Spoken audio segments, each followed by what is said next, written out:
Now, the top prosecutor in a New York area that has 1.5 million people is now facing up to 20 years in prison.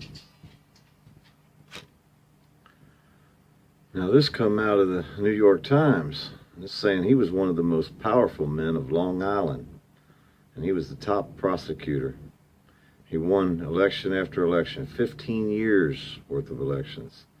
But he always had a soft spot for this officer, James Burke.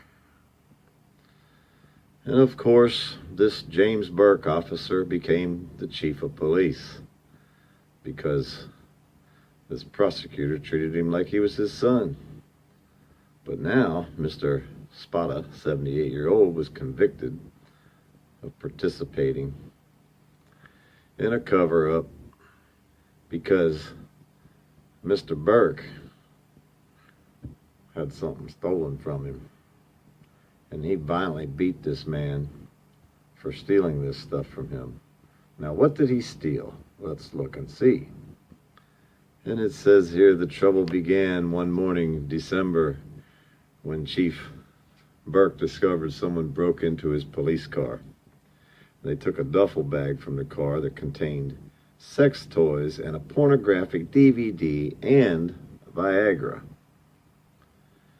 And later on that day, they busted a man and they brought him to the police station. They had him chained to a wall.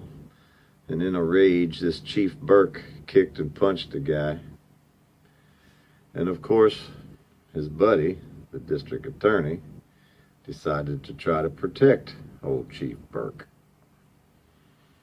Now, he'd been protecting this chief for 40 years, but that decision now cost this Mr. Spota his career and turned him into a convicted criminal.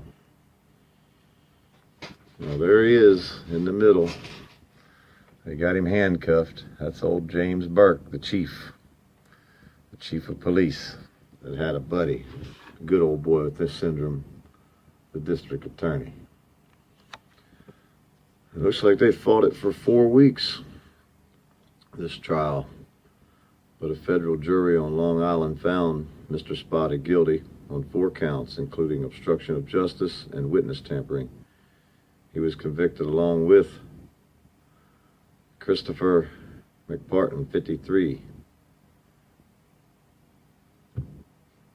And he was his top anti-corruption prosecutor.